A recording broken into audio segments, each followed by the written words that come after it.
Hello and welcome to episode 2 of the What's Your Meta Insight series. This week we are graced with the presence of a Cyclocross Ubertalent. That's right, Scotland's one and only Cameron Mason from Trinity Racing. So, we are right now in the middle of this COVID-19 lockdown. Be interesting to see what Cammy's perspective is on what's happening right now and where it's going to go in the future for him. And let's also chat about what's been happening in the last couple of years of his career. So without further ado, let's go over to Ubertalent and all-round good guy, as well as YouTube superstar, Cameron Mason. Cammy, welcome to the Insight series. Thank you for giving us your time. Obviously, right now we're in the midst of this COVID-19 thing, but we'll talk about that later. But right now, obviously, riding for Trinity Racing. How did all that happen? It was a pretty big switch. It came kind of overnight. I got a message from Tom Pidcock, asking if I was up for being on. From there, it just went really quickly. Like, we were only a few months out. It was a quick turnaround. From one moment being totally racing for myself and racing on my own squad to then being in this kind of much larger pro setup, it was very quick. I just opened up and it led to some awesome things over and hopefully to come up. So obviously you've got a good friendship with Tom off the back of being junior and growing up with him through that ranks. Was that kind of something that you've always had a good relationship with Tom, or was it when you went to, which we'll speak about in a minute, going to Worlds with him as a junior and being around a bit on the national series? Have you always been quite good mates with him? Because judging by the Trinity Racing YouTube, the content they're putting out, you guys really vibe really well with each other, and I think it's been great for you and Tom to get your personalities out there, but he's always been pretty good mates. Yeah, like we got on really well, obviously, but no, not before going to the team had I really ever come across him. Like our paths kind of crossed with a bit of mountain bike and a bit of cyclocross, but a lot of his kind of junior and under 16 stuff was about road, and I wasn't really on that scene as much, so we definitely didn't cross as much as I did with other English riders. But yeah, it is kind of one of those things that when you start living together and you start racing cyclocross specifically, like, you kind of live in and out of each other's pockets with cyclocross. Like, you have to really, it's a very individual sport. Like, there is, compared to road, like, there is no teamwork, but the whole weekend and the whole environment is really intense, and being with someone as a teammate, you have to, if you're going to clash, you're going to have to know how to kind of deal with that. Clashes happen, but then it's the kind of long run of a 5-month cyclocross season. You've got to work out ways to make it work, and we thankfully didn't clash barely at all. Our personalities kind of have got on really well, and we just kind of thrived in our own thing. There would be days when I would do better and days when he would do worse, and it's just that kind of lifting one person up or humbling one person, just that kind of that back and forth, which is important. Yeah, you can really see that the the combination of both your personalities really comes through on all the content that Trinity's putting out on all the social medias, on Instagram and obviously YouTube. And if you've not on that already, folks, do get on those social medias, because some really good quality content there. It's great to also see behind the scenes stuff. So the team obviously has been run by Andrew McCrae and Kurt Bogarts. But what's that actually like at a race weekend? What's it kind of entail? Because you say that there's not much room for team tactics in cross. We've seen that, and we've seen even the bigger teams like Sven Nessi's Lions, they struggle with it as well, especially when you've got someone like Van der Poel, who we will talk about pretty soon. What's it like? I mean, I've come from a road background and being surrounded by 5 or 6 different people, 3 or 4 Swannies, and you've got your mechanic doing the thing. Is it pretty much the same vibe? And how is that vibe very different to 2018? Because 2018, you were a privateer and doing it off your own back, just basically you and your dad. Yeah, 2018 was just me and my dad going to races, totally just just sorting everything out from parking to logistics. And yeah, being in a team setup was totally different. Like the amount of support in terms of just men on the ground, like we had multiple mechanics and a soigneur, and then Kurt was at every race as a kind of a manager figure, kind of pulling everything together. Yeah, massive difference. And obviously we had Abby on the team as well, Abby May Parkinson, and she, yeah, in terms of teammates as a team, the role we kind of play with each other is a morale kind of role. Like it's important that we are always lifting each other up, and the nature of cross is very intense, and you could be racing 3-4 times a week in the kind of depths of winter, and the fatigue and the darkness and all of that kind of builds up, and it's important to keep things fun is the main thing. Every week, me and Tom and Abby were having really good fun, even if we were having a crap time or we were having bad races. The next day, we've tried to keep things fun again, because that's really what's going to keep you going through the races and make you kind of last. Because if you can turn up to the race with a good attitude, then the body will just do its thing.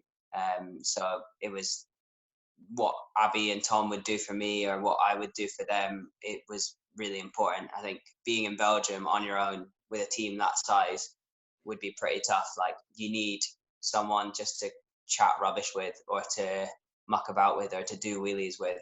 I think we all like the umbrella of marginal gains is all well and good, but if you can't switch off, then that's nothing when you turn up to race and you're absolutely dead. So I think that side of things really helped Tom. Like, that was one of my roles, really, was Tom's teammate, to get the best out of him in cyclocross. And that also had the effect of getting the best out of me, because I got to train and ride with Tom every week and race in these big races. So that, I think that was a really, really positive setup. And looking forward, I'm looking forward to being in that again. I think you can definitely see there's a really good vibe around about the team. Everyone gets on like a house on fire, and as I said so many times, just watching the videos, even on the race day footage, you can really see that you guys are having a great time just riding your bikes. But this really pulls forward the whole morale to fitness balance. I talk about this quite a lot with people, and if you've got great morale and your fitness is 80%, you're going to fly. But if you have it the other way around, you're at 100% fitness and your morale's in your boots, you ain't going to get out of your bed ultimately. But it seems like you guys had a really good chemistry around the whole of the team. Obviously, you guys, it's like Formula One. You are the guys driving the car, so to speak. But the team around about you in the pit area, mechanicking, having all the bikes done right, Kurt doing a great job in the pits of keeping you guys informed, and of course, Andrew McQuaid doing the stuff in behind the scenes.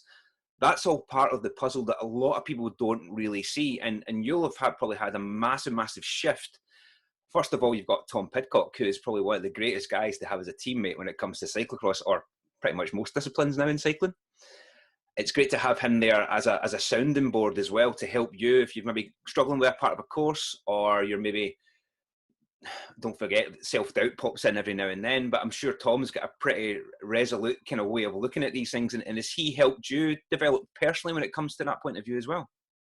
Yeah, like very quickly I realized that we were quite different on race day and quite different in training, and I was trying not to fall into the trap of, oh, if Tom's doing it, then it must be right, I'll do it. More of a mindset of, right, Tom's doing one thing that's working for him, let's try that, and then see if that can be kind of applied to what I am as a person. I think a big thing I learned over the whole cross season is that everyone is totally different, and there's not one just magic rule that works for everyone. That was a really big kind of realization, was that, yeah, like every cyclist, every great cyclist that you see, they didn't follow a rule book or a one magic goal. It was slowly, incrementally working out things that work for them, whether that's through different coaches, through different kind of support systems, picking little bits of information that they work for them. Like Tom is the result of lots of different people who have had an effect on him, not just one kind of person who's drilled him to the ground or whatever. And I think that's the same for everyone. You take bits of information from all parts of your cycling kind of progression, and yeah, and that makes you the rider that you are. And yeah, the things I've learned from that season, I think, were particularly big just because of the jump in setup. But yeah, I don't think anyone ever stopped learning. Obviously, there's always new information, new research, new ways of racing. Like Mathieu van der Poel just coming out and deciding that he's going to race the whole race as if he doesn't have a team, or as if he's the strongest man in the race, because why not? And that makes people think, and it makes people go, oh, actually, maybe we shouldn't be so cagey and race like it's only for the last 20k. Maybe we should just rip it up. So it's always changing, isn't it? So you talk about there about the backup, and how has, obviously you've joined a professional level team now, full-time based in Belgium. How does that compare 2019 season to 2018 season? Ultimately, from a backup point of view and from a support point of view, what's that kind of looking like? As in, like, kit, you'll have more bikes, you'll have potentially better equipment, more wheels, all that sort of stuff. What's it actually look like in the world of Trinity Racing? Yeah, so like obviously with cyclocross, we race for an hour, which doesn't sound like a huge amount, but that race day is actually 12 hours. It's waking up at 8, 9 a.m. and going to bed at 8, 9 p.m. And every hour of that race day is mega important and will affect that 1 hour of racing. So whether it's the travel to the race, like we go in a separate car to the camper van. So the camper and the van go to the race really early and get set up, and the mechanics set all the bikes up, and then we come to the race as late as possible so that we can be as efficient on race day. So there's that aspect. There's a fueling aspect, which is taken care of by our Swanee Xenia. So that was a massive thing as well, just from her experience, like seeing how she deals with her riders. So her ways of doing things, like with fueling and stuff, it opened me up to a different way of doing things, which I tried. Some things worked, some things didn't. I resorted back to things I knew worked for me, but then I also picked up things like, before races I would usually have pasta 3 hours out, whereas then I through the cross season I changed to pancakes 2.5 hours out. So just little changes that argue with pancakes, can you? yeah, exactly. And it turns out that most cyclocross riders do go for pancakes on race day. So just little things. And then obviously in terms of mechanical support, the team have a bigger budget than just a one-man band. So we always have the best equipment, which is massive for cyclocross. It's an arms race as much as it is kind of a bike race. So the best gear and lots of it is important. Like when I punctured in a race, which I didn't do very much, I wasn't thinking, oh man, I'm going to have to glue up a new tire. I was thinking, oh, I've got a puncture now, let's ride as fast as I can to the pits so I can get a new bike and get back in the race. Right. I was able to do that. Yeah, exactly. Which was a massive change to last year, which was when I punctured, I had to go through the whole stress of like, oh my goodness, like I don't really have enough wheels to break a wheel. So I need to be careful. So just little things that end up adding up quite a lot. And post race as well. As soon as I finish the race, I'm onto the Wahoo and rolling down, and then pretty much in a short amount of time, I'm back home, eating food again and ready for the next day. There's none of that after race kind of tear down. That's all taken care of by the team staff, and they all add up. Like when I was racing off my own back with my dad and with my mum at races, those things would all happen, but they just require that little bit of extra energy and stuff. And it's obviously possible. Like I got great results when I was racing off my own back, but there's always a next level, and the next level to what we're doing is kind of a massive Team Sky setup. There's always the next thing, isn't it? And no one has actually really taken that Team Ineos setup to cyclocross, maybe just because the world of cyclocross isn't quite as Tour de France level, but I'm sure there are things from it that are being taken, I suppose. So you mentioned support system. Obviously, parents have been a massive influence on where you've got to now within the sport. I remember coming across you when you were just a teeny wee lad riding for the West Lothian Clarion at Kinneil for the Christmas Santa cyclocross or something we were doing. And I just remember riding around there with this little kid who was so dogged and determined to keep up and just wanting to get involved and smash it. It's amazing to see how you've progressed through the Scottish cycling format with Paul Noonan and all the mountain biking background along with Sean Flynn. But now, obviously, you drew a line in the sand with mountain biking and then fully concentrated on cyclocross. What was that like when you kind of came up with that proposition to your parents? What was their kind of, obviously they supported you during it, but was it an out of the blue situation, or did they kind of help you make that decision to actually go down that route, or how did all that happen? It wasn't like a big switch. It was just lots of little things that kind of incrementally made me think that cyclocross would be a better choice at that time. Like, I wasn't seeing a huge amount of progression in the mountain biking side of things. With mountain biking in the UK, it's kind of a Scottish cycling, British cycling, and then pro level progression, and they're all quite separate. They're not that interlinked. Whereas with a cyclocross setup, the British cycling side of things, they don't have an academy or anything, which actually makes it a lot more accessible, because it's not a cut and thrust situation. It's if you can get on a team or if you can get support, then you can race the biggest races. So from the outside looking in at cyclocross, and also just knowing how much I enjoy it, and the certain things that are well suited to me, like the bike handling skills and stuff like that, it was pretty, at that time when I was a bit stalled in mountain biking, and I wasn't getting amazing results, but I was really enjoying myself. But I was also really enjoying myself in cyclocross, and all it takes is a few doors to open, like to get a little bit of funding to go race a Belgian race, and my kind of horizons were just blown apart, just seeing how big it could be, like going out and racing juniors in Belgium and riding with Swiss guys, European champions, world champions, and on the same day as Sven, Mathieu Van der Poel, all these guys. I was like, wow, like, why not just do this all the time? I get to race at a world-class level. It must be really crazy from being, like you say, a young junior, watching these riders on TV, and then literally, 2 years, 1 year, 2 years later, rubbing shoulders with these guys in the pits and seeing them week in, week out. Because sometimes you have to kind of take a bit of have you managed to take a step back and go, holy smoke, this is actually happening for real? Or are you just literally just riding it as it's happening right now?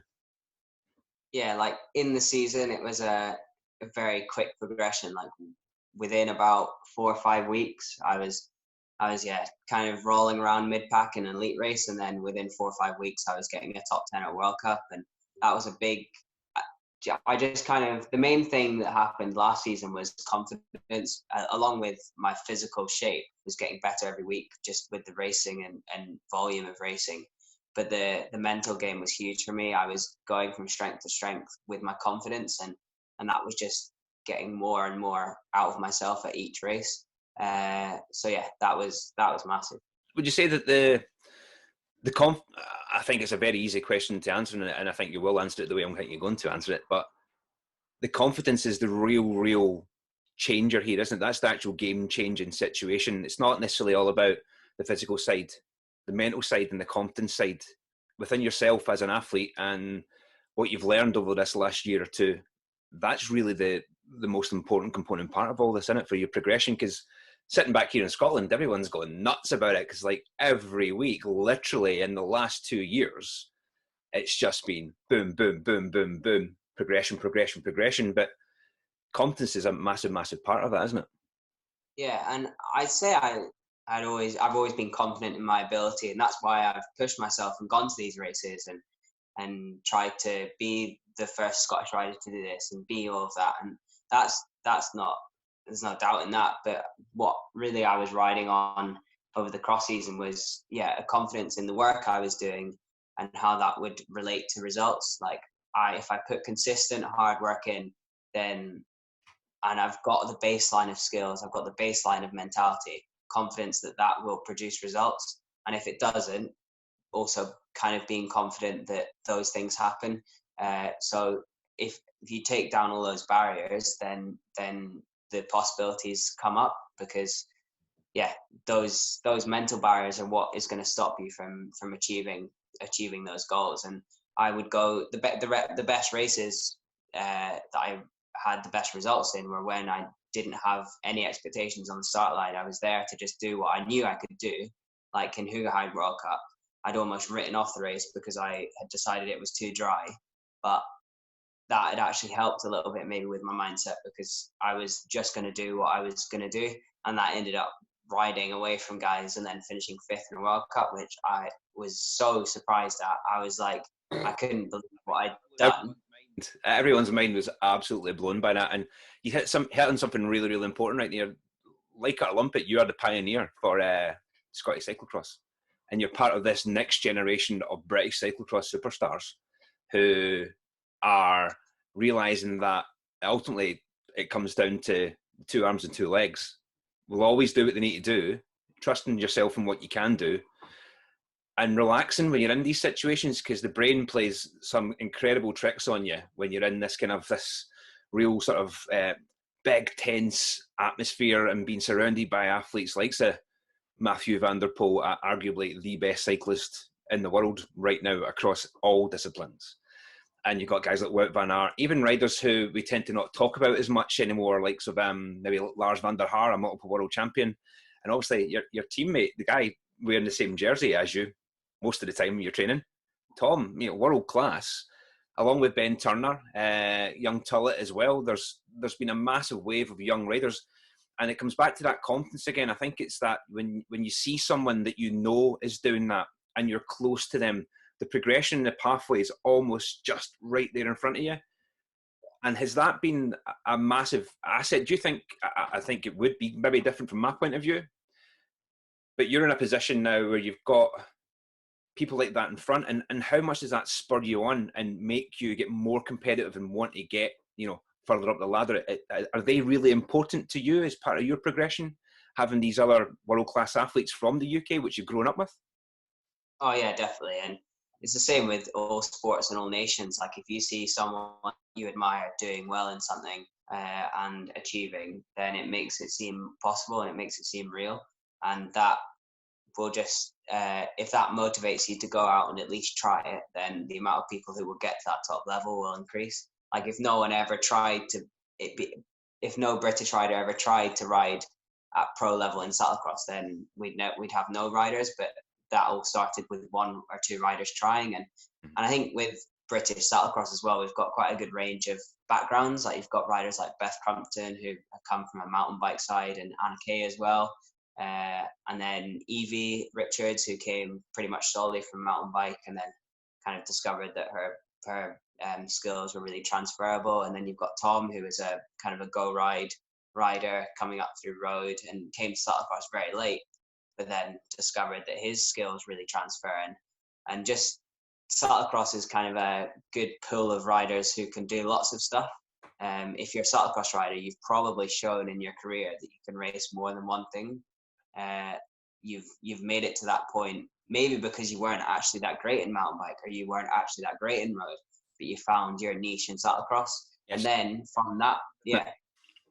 then from that point, you can then retransfer your skills from pro level cyclocross back into road. You've got guys like Quinten Hermans and Lars van der Haar who can then roll around in big UCI road races. So it goes both ways, obviously. And a great example is Mathieu van der Poel, because he's just the best in the world, and wow. But that's transferable at every level. You've got your standard level pro cyclocross rider also racing in Alps and Phoenix for in Amstel Gold Race or something like that. So it's, yeah. I think that's something that we've maybe the general public haven't quite cottoned on to, that these guys still race a full road season as well. That's part of the production. And I think that's maybe only came to the forefront of people's minds recently when you have seen the likes of Mathieu and Wout doing their thing. But like Lars was always part of the Rabobank development team, and he had been from a very, very young age. And you talk about Quinten Hermans, etc. These guys, Tim Merlier is like the national road race champion of Belgium, and you don't do that by being relatively okay on the road. It just shows the transferability across all the disciplines is really, really impressive. And let's not forget, these guys are incredibly talented. It's amazing to see how diverse it can be, but also how they're so multifaceted as well. Yeah. Oh yeah, definitely. And yeah, cyclocross is definitely their niche. Like when you see these riders on a cyclocross bike, you're like, you were born to ride that bike, just the way that they can handle their bike, and just from being on a bike when they were so young and racing cyclocross bikes when they were like 11, 12. But yeah, when that gets transferred to a road bike, you also see that it's just raw kind of enjoyment, talent, whatever talent is, but they are talented. Yeah.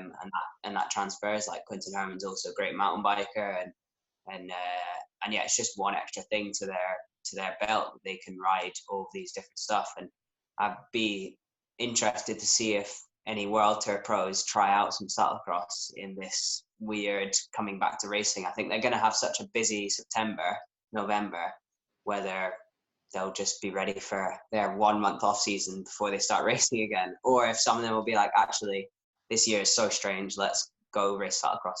I think you did see a handful. I know that Henrik Hausler, he tried a few. Yeah. Also riding for Barry Merida. And it was really interesting to see you guys let him in a cross race, because they stick out like a sore thumb, because ultimately they're so used to being at the front of a classic race like Tour of Flanders or doing a lead out in like a stage race, and suddenly you see them literally like Bambi on ice at the back. But of course, because of their name, the cameras focus right on them, so they must I think Moreno Hoffman, he also done a couple as well. But it's interesting to see, and I think cross now is becoming, as we're getting better at understanding the physical aspects of cycling across the board, it's not all about just being that skinny, 7 watt per kilogram person who can ride up a mountain really, really quickly. That's a very, very small amount, or a small population of the cycling world that can be that person. But I think everyone's learning now, and I think athletes like, of course, Peter Sagan, Sven Nys himself was no slouch on the road either, and mountain biking. Obviously Wout as well. It's just showing that you can actually do everything, which is probably a really good thing for the next generation of bike riders coming out of any country, really, to be honest with you. Do variety of disciplines, get the transferable skills, and ultimately you become a way more complete bike rider, which I think a lot of people just get too, and you're probably a great example of, you can speak for yourself about this, is that when you are young, you can kind of get steered into parts that you maybe are not too keen on, but people recognize that you're physically good at. You get physically good at it, and then you get bored of it, and then you try and learn something else. I was very much road as a young rider, but then I got pushed into track, and that kind of opened up a whole other world for me. For yourself, I mean, you're obviously primarily aiming at the off-road scene with the mountain biking and the cyclocross, obviously in the winter months. But what about road? Is that going to happen? Well, maybe not now in 2020 amid this whole coronavirus lockdown, but was that on the cards for 2020 for you? Yeah, it was. So obviously I'd signed for the cyclocross team with Trinity, and it was quite quickly over the first few months that the team were very happy with what I was doing and my attitude and how I was riding, and with that came the opportunity to ride for their road team. So the Trinity road team is a U23 development kind of squad, kind of aim to go with their Trinity sports management to kind of help riders go up to World Tour. They've had some really good riders go up in the past with guys like Gabs Coulee, and there are a load of riders that have come from Trinity and come from the Wiggins program that Trinity is kind of replacing. Trinity being a lot smaller and a lot tight knit, but that opportunity came up and I couldn't not grab it. Like the opportunity to ride big races on the road with other big names and U23 riders in the UK and be a part of what they're doing, even if it's not my one sole goal. I couldn't really kind of turn that down. And this year is turning out to be very different. But that mentality is still there. I'm still on the same program as them, and I'm still working just as hard as all of them. And the team are doing a great job in keeping all the lads together and keeping us motivated. Like we've got team Zwift rides and group calls and stuff just to kind of keep that bit of team spirit going, because from going from possibly racing every weekend with each other to then not meeting your teammates for a whole 10 months maybe, or whatever it'll be, it's a big difference. So the team are working really hard. We've also had Zoom Q&As with pro riders. So that's been really good. We've chatted with Mark Renshaw and Steve Cummings already, and just things just to help us stay motivated. And it's all really for the head game. Like this time is all about the head, keeping the head happy and healthy, and the bike riding will just happen as normal. But yeah, they're working really hard for us. So that is really good. It's you've had a few good points there, because it's quite a disorganized situation you're in. You're doing your own thing, you're in your own little bubble, and then you meet in a car park in a sports centre somewhere in a random country, and then you're just thrown together being a team. So it really sounds like, especially now, it's a real important time to be investing in your riders. It sounds like Trinity are doing a great job of that right now, so that's brilliant. So obviously we've talked about career, where it's came from, where we're at now. You kind of touched on training a moment ago, Cammy, but what's your kind of mindset just now with this whole kind of COVID lockdown sort of thing? There are talks of restrictions being on, off, we don't know. It's a constant state of flux. What are you doing right now to kind of settle those nerves and keep the mind busy? I see that there's a bit more activity on your YouTube channel, by the way. If you're not on his YouTube channel, get on it. It is awesome.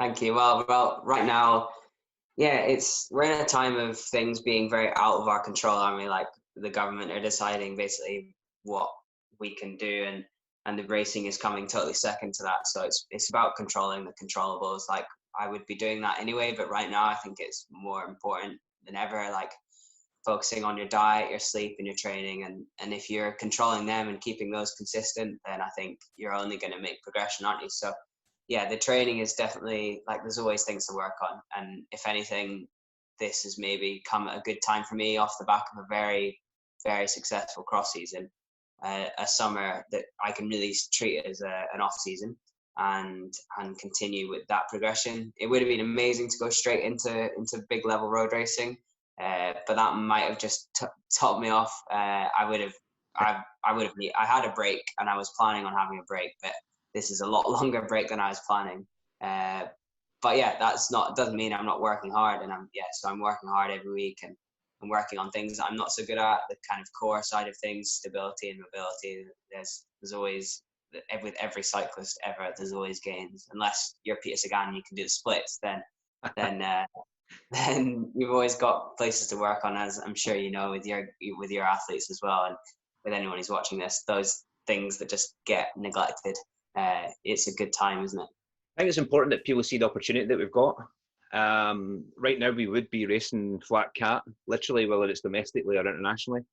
And this really gives people an option and an opportunity to sit back and go, right, what might I have missed?